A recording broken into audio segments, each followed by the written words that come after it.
السلام عليكم ورحمة الله وبركاته. ازيكم يا حبايبي؟ عاملين ايه؟ يا رب تكونوا بخير. تعالوا نشوف هنعمل ايه النهاردة. عاملين لكم حبة كشري مصري يستاهلوا بقكم، وكل ده في حلة واحدة. تعالوا نسمي الله ونشوف هنعمل اسهل طريقة لعمل الكشري المصري اللي بيتعب الناس كلها في الحلل بتاعته وفي غسيل المواعين. طب ايه رأيك ان احنا نعمل لك كل ده في حلة واحدة بس؟ هنسمي الله ونخش نشوف هنعمل ايه في المطبخ. اول حاجة هنجيب بصلتين متوسطين ونبدأ نقطعهم طرنشات في المبشرة بتاعتنا. في الوقت ده يا حبايبي لازم اكون جايبة العدس ابو جبة ونقعاه في مية سخنة على اقل ساعة واحدة.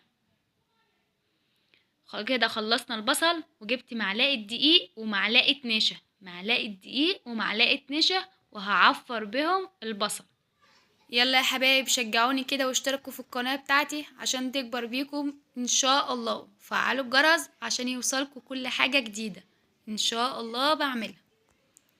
تاني حاجة يا حبايبي هنجيب شفشق طماطم وننزل بيه على الحلة بتاعتنا وتكون سخنة. انا بعمل الصلصة بتاعت الكشري طماطم بس. ازاي طماطم بس؟ ايوه طماطم بس.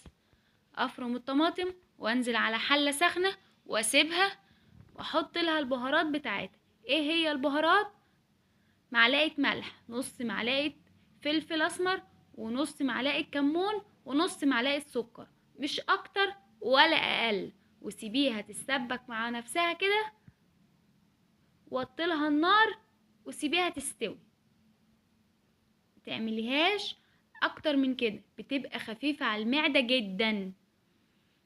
كان البصل بتاعنا عفرناه بالمعلقة الدقيق ومعلقة النشا عشان يطلع مقرمش وزي الفل. هنجيب الحلة اللي احنا هنعمل فيها اصلا الكشري، وحاول تكون الحلة بتاعتك تكون كبيرة عشان هنعمل فيها كل الكشري. كل حاجة هنعملها في الحلة دي فلازم تكون كبيرة. وحط زيت كتير، حط زيت نظيف كتير، لان الزيت ده هو اللي هنعمل برضك فيه الكشري. احنا مش هنهدر حاجة خالص. دلوقتي البصل بتاعي خد لون حلو، لون اصفر كده محمر شوية، وهبدأ اطلعه. وتكاية بقى عشان البصل بتاعك ما يطراش، ما تطلعهوش على بعضه. حاول تفرديه في الطبق اللي انت هتطلعي فيه. حاول تجيبي طبق كبير وواسع وطلعي البصل جنب بعضه، ما تحطوهوش فوق بعضه عشان السخونية ما تخليهوش يطرى. ماشي يا حبايبي؟ هنجيب بقى، خلاص طلعت البصل لقيته احمر وطلعته كله، وفي نفس الحلة وفي نفس الزيت هنزل بحوالي كوباية شاي مش شعرية، وهنبدأ نحمرها لحد ما تصفر معانا. يلا نصلي على النبي. اللهم صل وسلم وزد وبارك على نبينا محمد. في الوقت ده كل ده العدس منقوع في مية سخنة، لازم يتنقع في مية سخنة على اقل ساعة. اغسليه ونقعيه في مية سخنة. ليه يا حبيبتي؟ عشان دايما العدس هو الحاجة الوحيدة اللي بتاخد سوا عشان يستوي كله مع بعضه ويطلع زي الفل ان شاء الله. وكل ده في حلة واحدة بس، حتى البصل برضك عملناه في نفس الحلة. هنحاول نحمرها ويكون احنا عاملين اهم حاجة قلتلكم، العدس منقوع ساعة في مية سخنة. والطماطم برضك معلقين عليها عشان تتسبك. انا ما بحطش للطماطم لا بصل ولا توم عشان تبقى خفيفة على المعدة واي حد ياكل منها ما يتعبش. ده العدس بتاعنا يا حبايبي زي ما قلتلكم، مغسول ومنقوع في مية سخنة حوالي ساعة. وانا غاسلة برضك الرز وصفيته وهنزل بيه على الشعرية على طول. كده الشعرية بتاعتي اتحمرت وبقت زي الفل قدامكم اهو. هنزل بالرز. الرز يا حبايبي مش منقوع، الرز يا دوبك غسلته ونزلت بيه على طول. هقلبه مع الشعرية يتشوح شوية. وتاني حاجة هننزلها بعد الرز العدس، وبرضك هناخده تشويحة مع بعض عشان كله يبقى مفلفل معاه، وهيطلع معاكي زي العسل. بسم الله ما شاء الله، كله سوا واحد. كده العدس قدامك اهو منقوع ومتصفى، وهنزل بيه بردك على الشعرية وعلى الرز. وكده وداعا للحلل الكتيرة بتاعة الكشري المصري. وقومي اعملي لعيالك ولجوزك، وما انتش تكسلي، عشان كل الوعي اللي بيبقى موجود فيها والكركبة اللي موجودة واحنا بنعمله. لا، احنا عملناهولك في حلة واحدة بس، حتى برضك البصل قلتهولك في نفس الحلة. بعد الخطوة دي يا حبايبي هنزل بالمكرونة. كده انا خلاص العدس والرز والشعرية تشوحوا معايا. هنزل بالمكرونة. انا بحب اجيب تشكيلة، جميع انواع المكرونة اللي بلاقيها بجيبها معايا. ده ربع كيلو مكرونة. انا حطيت ربع كيلو عدس على ربع كيلو مكرونة صغيرة، على ربع كيلو رز، على لا مش يعني مثلا كوباية شعرية. كل ده على بعضه. هنحط بقى البهارات، كمون وملح بس. كمون وملح بس كفاية. وهنقلب بردك، ويكون المية سخنة عندنا. شغالين الكاتل عشان ننزل بالمية السخنة على التقليبة بتاعتنا دي كلها.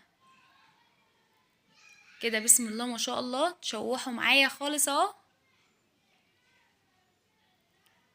وهنزل عليهم بالمية.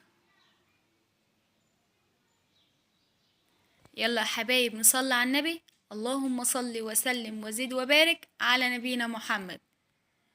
يلا يا حبيبتي شجعيني كده، واعملي لي اشتراك في القناة، واعملي لي لايك حلو بايديك الحلوين دول، وفعلي الجرس عشان يوصلك كل حاجة جديدة بنزلها ان شاء الله يا حبيبتي. كده كان الكاتل فصل. هاخده وهبدأ بقى انزل عليها بالمية السخنة. حاول يكون مية سخنة يا حبيبتي. صراحة عيالي بيحبوا الكشري المصري، بس انا كنت بتضايق من كتر الحلل بتاعته.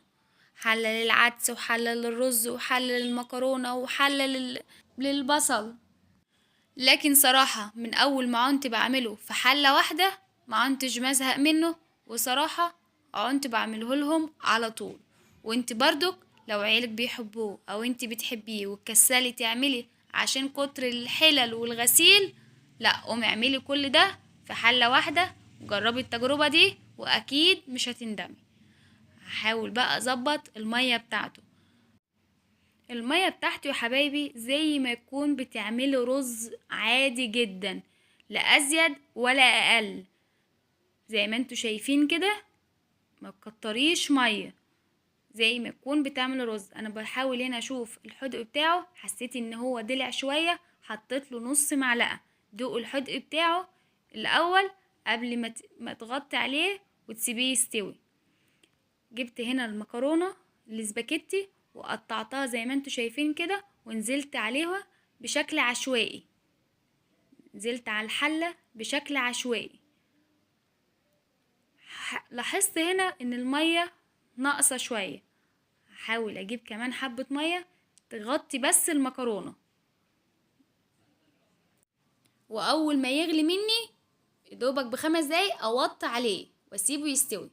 دلوقتي انا الغطا بتاعي هيزرق مني وانا مش عايزه ادعك مواعين تاني.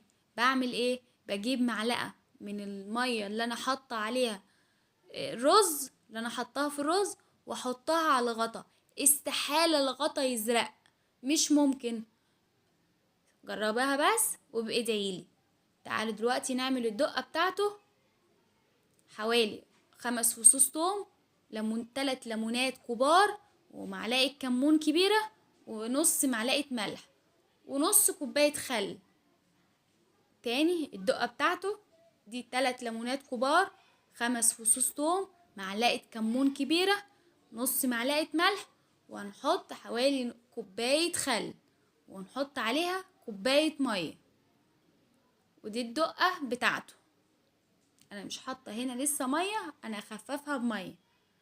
دلوقتي الرز بدأ يتشرب مني والمكرونة والشعرية والعدس، اوطيله على الريحة.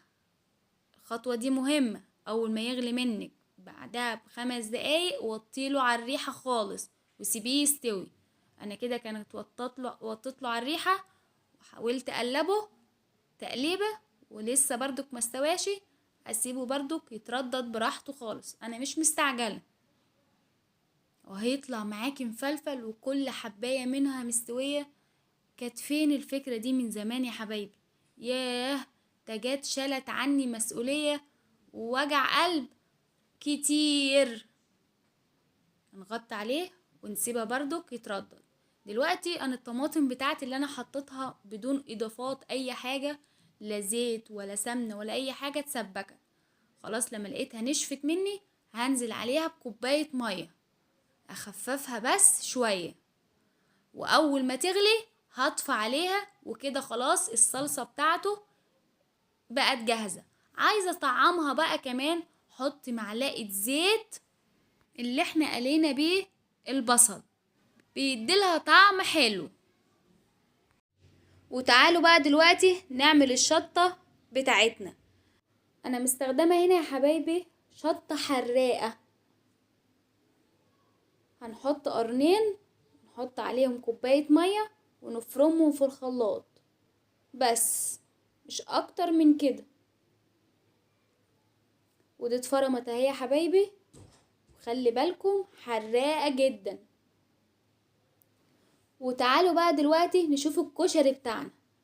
بسم الله ما شاء الله استوى وبقى 100 100. ايه رأيكم؟ يفتح النفس ولا لأ؟ دلوقتي انا جبتلكوا حباية عدس عشان اكتر حاجة العدس بياخد سوا. وكده استوى وبقى 100 100 زي ما انتوا شفتوني. انا متكية عليه ولقيته مستوي زي العسل.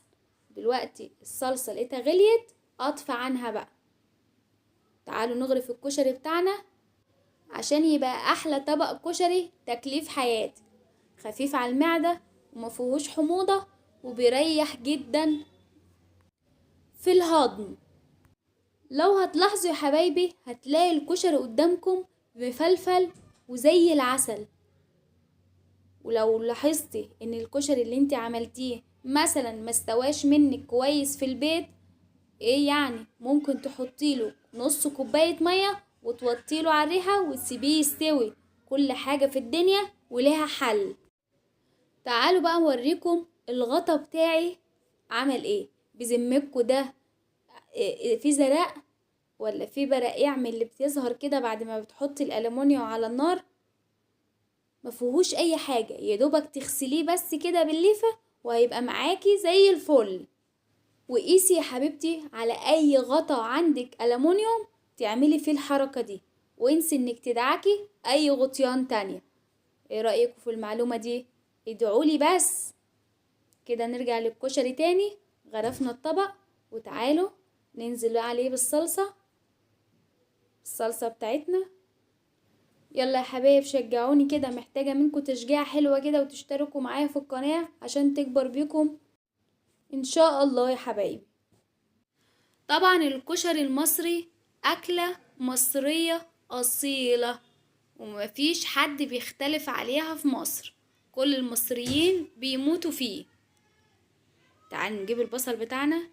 لو انتوا واخدين بالكم البصل مقرمش وطالع ذهبي وزي العسل. طبعا البصل بينقل الكشري في حتة تانية خالص. لو حد لسه لحد دلوقتي ما بيعملش للكشري المصري بصل، يبقى انت فاتك كتير في الطعم وفي الريحة بتاعته كمان. بسم الله ما شاء الله بينقل الطبق الكشري في حتة تانية خالص. وده الشطة الحامية بتاعتي برضك يا دوبك بس بفرمها بكوباية مية. وعلى فكرة بتبقى صحية احسن من نحطها على النار وتعمل حموضة لنا وتعب في معدتنا وبيبقى فيها حرقان. وحطيت كمان معلقتين من الدقة بتاعة الخل والثوم والكمون والليمون. وكل بقى يا سيدي وبالهنا والشفا. وكده خلصنا النهاردة. وصراحة ما كنتش عايزة الفيديو يخلص عشان اقعد اتكلم معاكم، بتبقى حاجة ممتعة بصراحة. لكن هنعمل ايه؟ كده خلصنا الكشري بتاعنا اللي في حلة واحدة.